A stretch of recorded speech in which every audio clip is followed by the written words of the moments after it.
season 1, I shared how I went from unhealth to health. I've lost like 55 pounds and just in a much better place in terms of my physical health.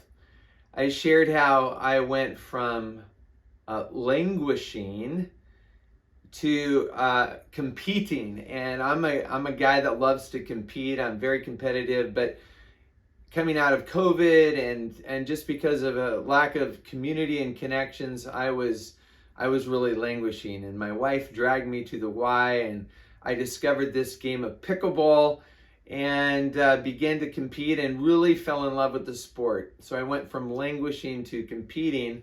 And then thirdly, I shared in season number 1 of my pickleball journey how I went from loneliness to community. And it's been really a great journey so far, but there are some complications, there are some issues.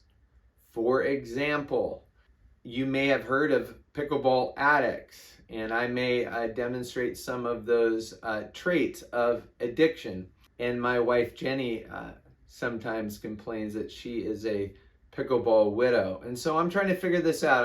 I'm trying to figure out the right balance and the right way to enjoy the sport that I love and the connections and community that I'm a part of, and to continue to be in a healthy journey, but also to find the right kind of balance. So anyway, season number 2 is about finding balance. In August, Jenny and I traveled to Flathead Lake to speak at a women's retreat there. And on that trip, we began a conversation about what it would look like to be healthy and balanced in this journey of pickleball. Okay, here, Jenny and I are on a little road trip after getting our little girl married and dropping off 2 of our kids on the East Coast, and dropping off grandparents and dropping off our dog Brody. We're now heading to Montana. We're in Idaho. We're both actually going to speak at a women's retreat of the Rocky Mountain Presbytery, or I don't know, one of the presbyteries in Montana. And we, one of the things I asked Jenny one of my goals is to make sure I'm healthy in my pickleball career.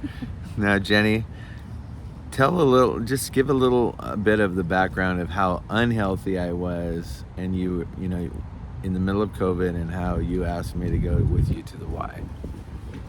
Jason was languishing. So I told him, you need to come with me to the Y. It's opened up again. And he said, what was he going to do there? I said, well, you're at the Y. There's lots of things to work out on and exercise on. And if you can't figure it out, it's too bad. But I like to compete, and so I didn't want to just do push-ups or swim laps. I told him he could compete with himself. So I went off to my stretching class and invited him to come along, but obviously it was not competitive enough. He should try to actually stretch with some of those 80, 90-year-old women. I don't think he can keep up. So he wandered around. I think he eventually made it by the gym. Yeah. And that's where, some people took you under their wing. And I basically told that story in the last series, just how I kind of got healthy. I've lost about 40 pounds. And let me just tell you what has been really, really good for me, and then you can tell me where I maybe need to work in terms of pickleball. So for me, pickleball has been good for my health. Like I said, I lost 40 pounds. I'm having so much fun. I call it recess, because recess was always my favorite period of the day. And I just get to go and play and compete. I love to compete. And for a guy my age, there's very few things you can do where you're competitive or that you can actually compete against other people. There's tournaments, there's games within games. So it's a lot of fun competing. And then the other great thing for me is I've met so many great people and fun people and people that share a common love, but we have so many other things that are different, and just having that bond to connect with. I struggled moving back to Seattle to find community and friendship, and this has been great for me. So those are the things that I think are really positive. But going Go into where's unhealthy, Jenny.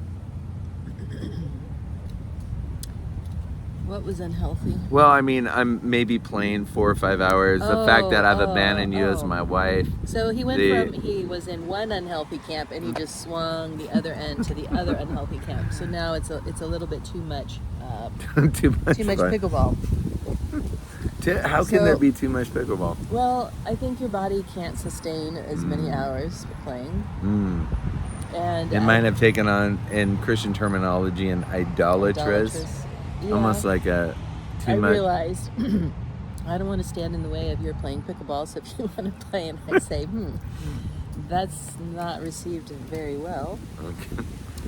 Oh, that's not good. Yeah, there's probably been some neglect of some things. I mean, it was nice to see you got the car washed the other day and vacuumed, and so taking care of some, small items of business. Yeah, so she's being really kind in the way she's putting it. But yeah, there are issues. There's unhealth. There's maybe things need to get dialed in a little bit. I also have a job that I need to do, and provide for the family. So anyway, these episodes, I'm hoping to kind of work on what health looks like without giving up any.